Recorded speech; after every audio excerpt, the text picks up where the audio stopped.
Welcome, welcome. So happy you could join me for another episode.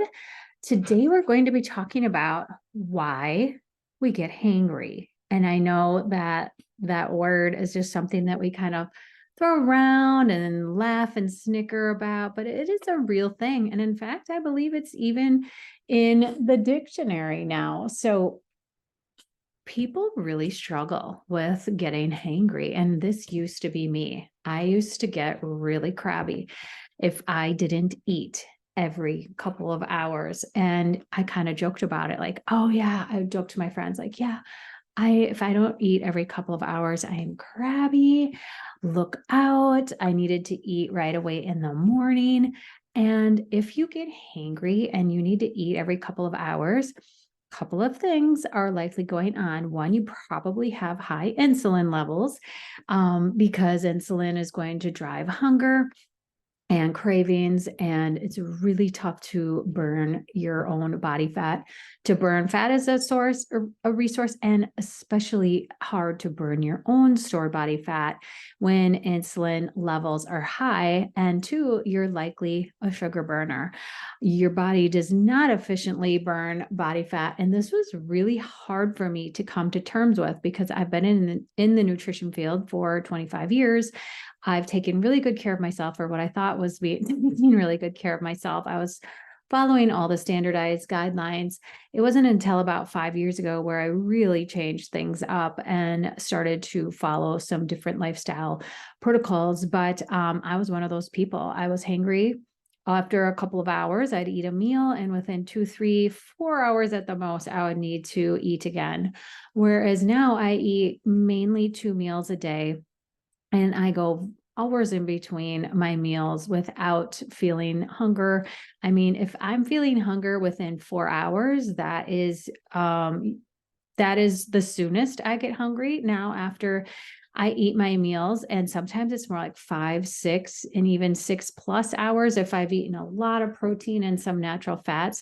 And sometimes I'm just like, I'm still full and I'm not hungry. I'm just not going to eat dinner tonight. And then I just fast through the night and into the next day if that's what's occurring. But let's take a look at what is actually happening when you get hangry and when you just get that gnawing hunger and you're like, nope, like, there's no way I'm gonna, be waiting until my next planned meal. Like, I need to eat now. Blood sugar is falling. I feel like crap. I'm getting dizzy. I'm, irritable. I'm angry. I'm not making good decisions. I'm pile of junk at work, or you feel like you need to take a nap after you've eaten your lunch or whatever it is. Those are all signs of dysregulated blood sugar and being hangry. So I want to look at a couple of different scenarios that are likely happening to you if you get that feeling of just having to eat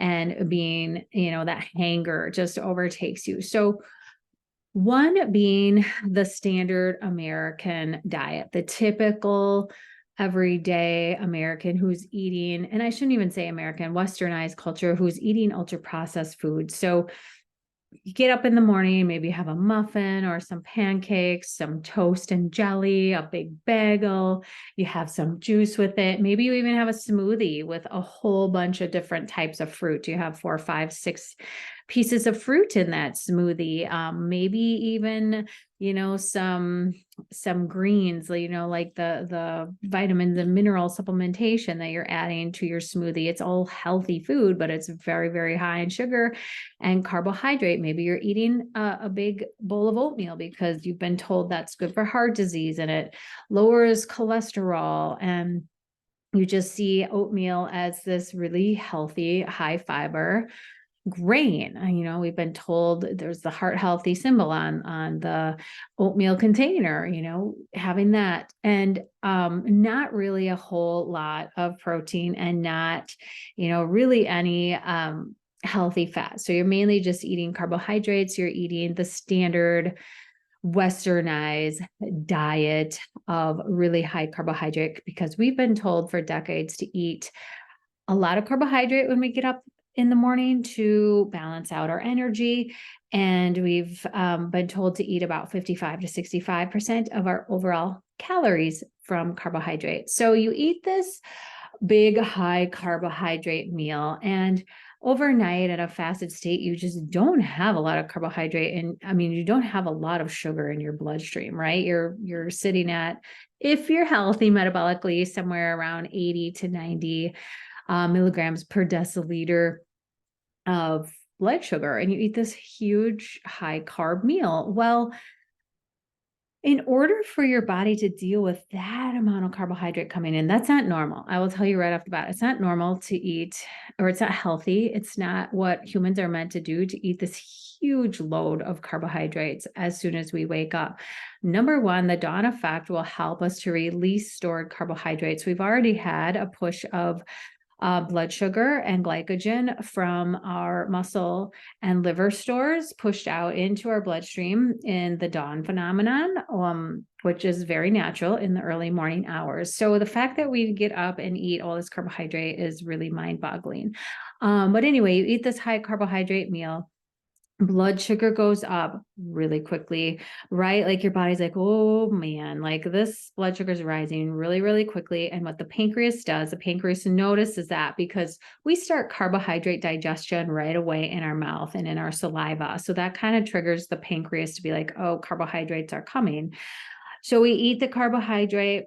The pancreas is the organ that pushes out all of our insulin, and insulin is in response to your blood sugar. I've said that over and over on the podcast. A lot of times people think glucose and insulin are the same thing. No, glucose is the sugar that is in your blood that's broken down from your food that you eat, namely carbohydrates. Insulin is the hormone that is secreted by the pancreas in response to the blood sugar, the high blood sugar. So the blood sugar, if we have really high blood sugars, that will kill us. Like if our blood sugar goes too high, we basically go into a coma and die. So the pancreas and the insulin is there to protect us from that happening. So we eat a high load of carbs. The pancreas pushes out a bunch of insulin, high levels, in order to deal with that blood sugar, to help us to not pass out and go into a coma. So the insulin directs the energy into the cells. And another thing that insulin does is basically shuts off your body using any other energy source, because it's basically like sending off alarm bells. You need to use up this glucose because it's going to make us pass out and go into a coma otherwise. And so insulin shuts off fat burning and metabolism of all other energy, just so that your body is forced to use the glucose up in order to protect you. So you get a big push of insulin. The insulin helps direct the energy into the cell and ensure that your body is burning only carbohydrate.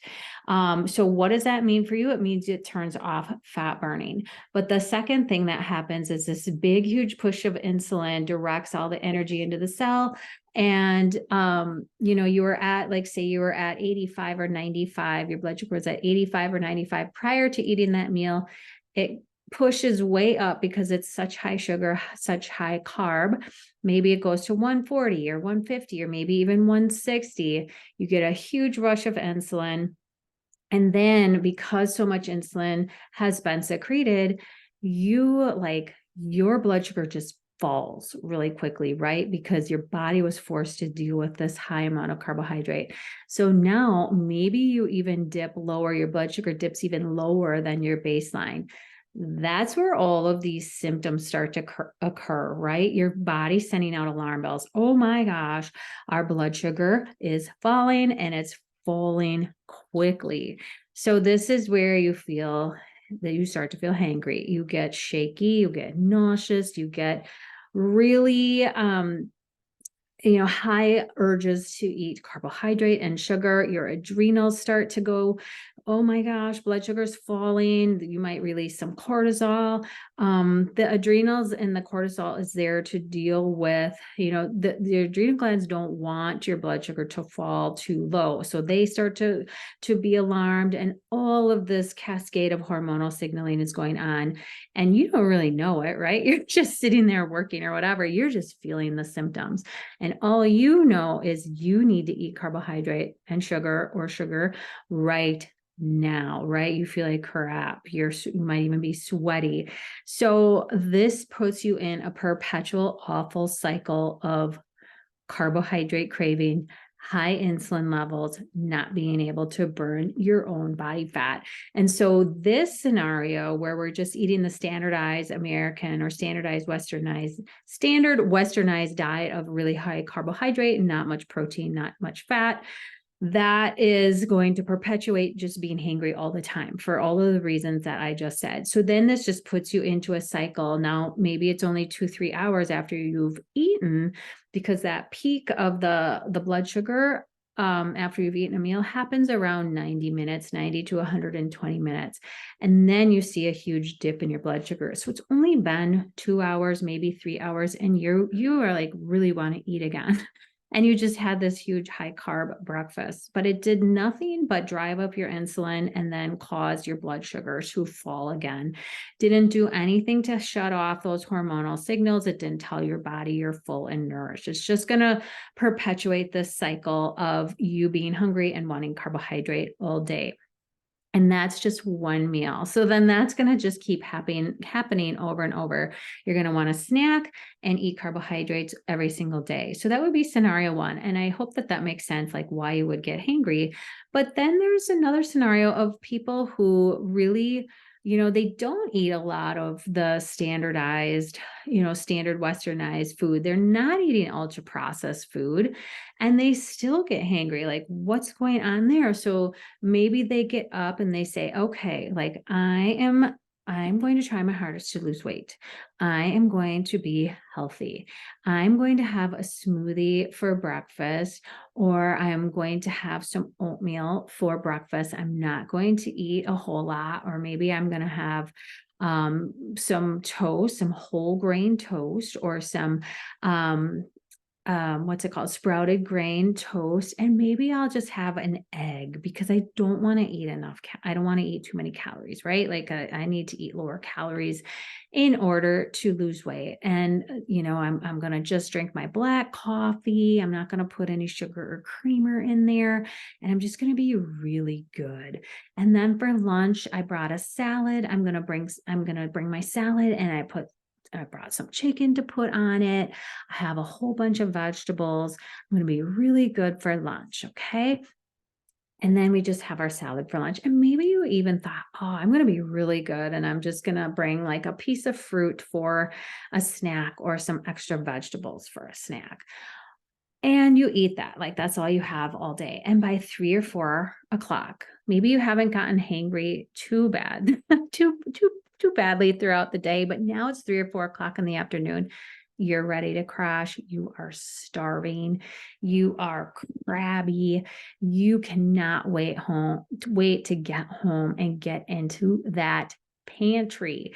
Like this has not been enough food for you, and you are not, you're on this low calorie focused diet where, you can only have a little bit for breakfast and a salad for lunch, and then, something portioned out for dinner, because you are doing a calorie controlled method. Well, that's going to fail you too, because it's going to get to 3 or 4 o'clock in the afternoon, and you're going to need some kind of pick me up. You're going to need some kind of food, and you're going to go home like super hungry. And then you're going to set yourself up. You're going to be hangry. You're going to set yourself up for binging. So those are kind of the two scenarios that I see with people who are very frustrated that they can't lose weight, and they're just feeling hungry and hangry all the time. So what you need to do, so in scenario one, it's pretty obvious. We're just eating ultra processed junk food. We're not eating enough protein. We're not eating healthy fats. And it's just putting us in this constant cycle of wanting to eat more and more sugar and more carbohydrates, because we just are having blood blood sugar swings all the time.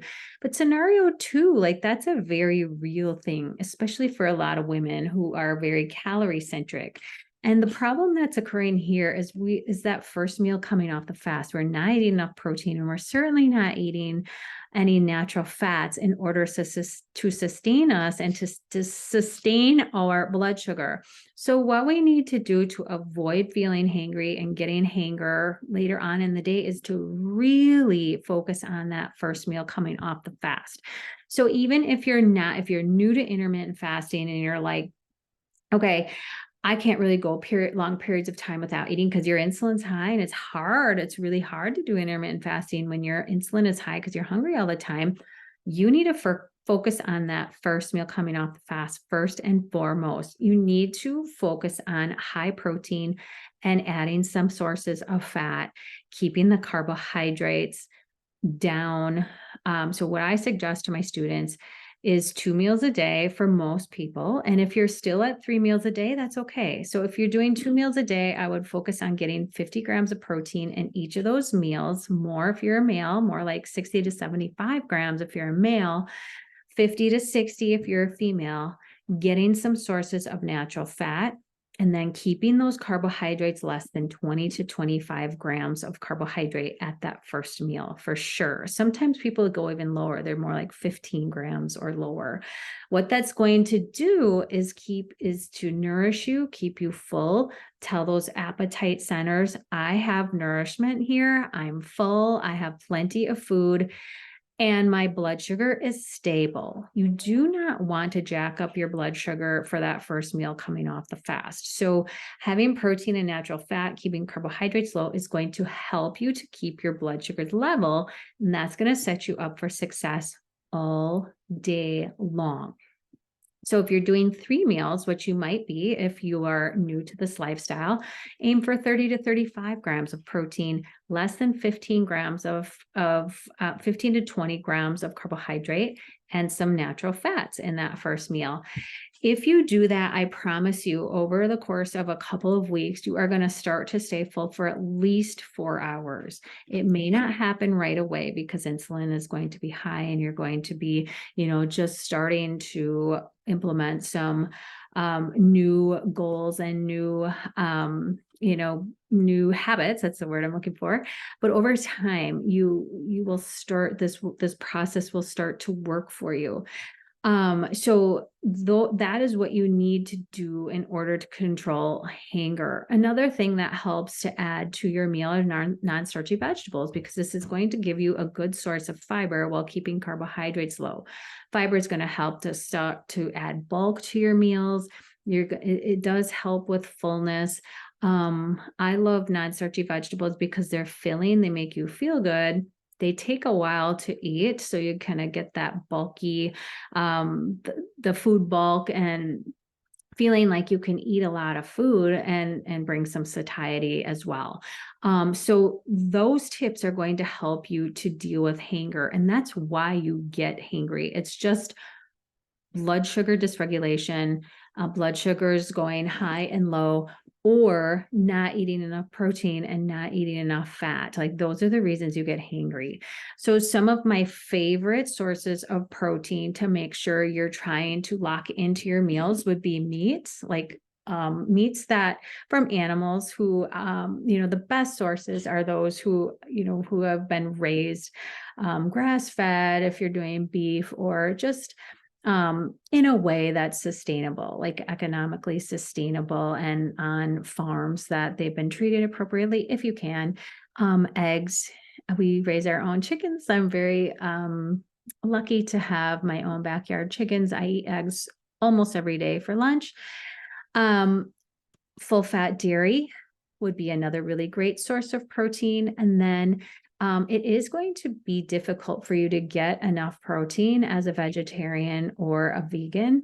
And I personally believe that adding animal protein is the healthiest way to sustain a human, but I understand not everybody eats meat. So you could look for some sort of protein powder. You can focus on nuts, seeds. Those are going to be your best bet. And then if you do add some full fat dairy or some eggs, that's going to be really helpful for you as well. But you are likely going to have to add in some sort of protein shake or supplement if you are vegetarian or vegan, in order to, it's a lot more difficult to hit that 100 grams of protein if you don't take in any animal products. And then adding a natural fat. So that's going to help sustain that fullness. It's like the low, long burning log on the fire. So things like butter or beef tallow, or if you're more of the vegetarian or the vegetable oils, extra virgin olive oil is a good one, avocado oil, coconut oil, MCT oil. Those are all great oils that are plant-based. And then foods like avocados and olives, that's where the avocado and the olive oils come from. Nuts and seeds, eggs, full fat dairy, a lot of the same things that are in protein, those are high in fat as well. Full fat Greek yogurt, that's going to give you some good fat to fuel you throughout the morning and the afternoon. Those are all great fat sources. Some of the meats are higher in fat as well. You could do a homemade dressing on a salad that has olive oil in it instead of the inflammatory seed oils.